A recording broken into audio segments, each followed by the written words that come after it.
And so really what it comes down to is how do you respond to that customer? How do you deal with their problem? Right. And that's really what's going to determine the lifetime value of that customer. How sticky are they to you and your brand?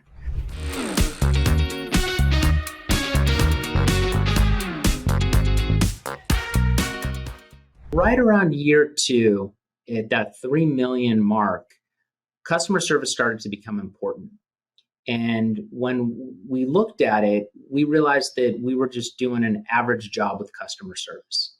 And that second Christmas, so it was the Christmas season of the first, that 1.5 million year, we had a bunch of delays in shipping. We sold too close to Christmas, and I spent Christmas Eve and Christmas personally answering customer service tickets the entire day. And I swore that would never happen again.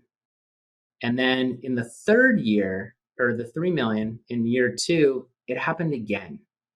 And here I was, I'll never forget this. I was sitting in my office and my head was down in my hands and I was answering all these customer service tickets. My parents were staying at my house and I was just so overwhelmed, and I went outside and my mom was sitting on a bench out there and she's like, sweetheart, it's going to be okay. As long as your customers hear from you and you respond to them, they're going to understand, which we all know in the space is not everybody, but a lot of people do. And so then as we started to grow again in year 3, we realized we had a really, really big problem. And that started to evidence itself mostly in terms of how our customer service team was set up, how we were responding to those customers, what the CSAT score was. And it just wasn't a sustainable model to achieve the goals that we had set for ourselves. So when you look at customer loyalty, which translates directly to revenue, right? Think about the favorite brands that you follow and the products that you buy again and again because you like the company, you like the product.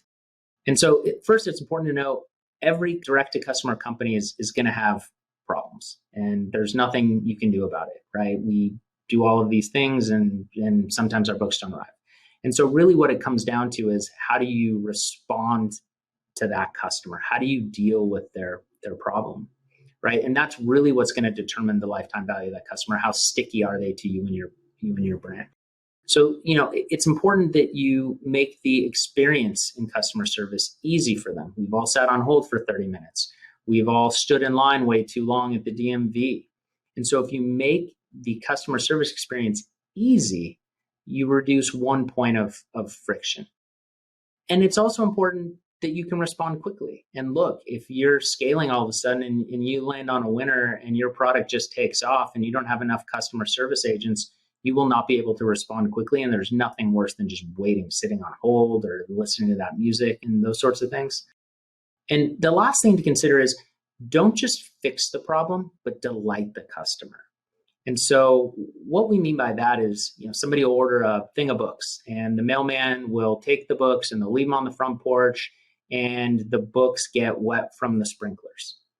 Well, we could say, hey, not my fault, call the post office, tough luck, but they're not going to buy from you again. They don't blame the post office. They blame you, the vendor, the brand. And so in those instances, we will, ship out another set of books to that customer. And if we treat them right, they're going to buy from us again.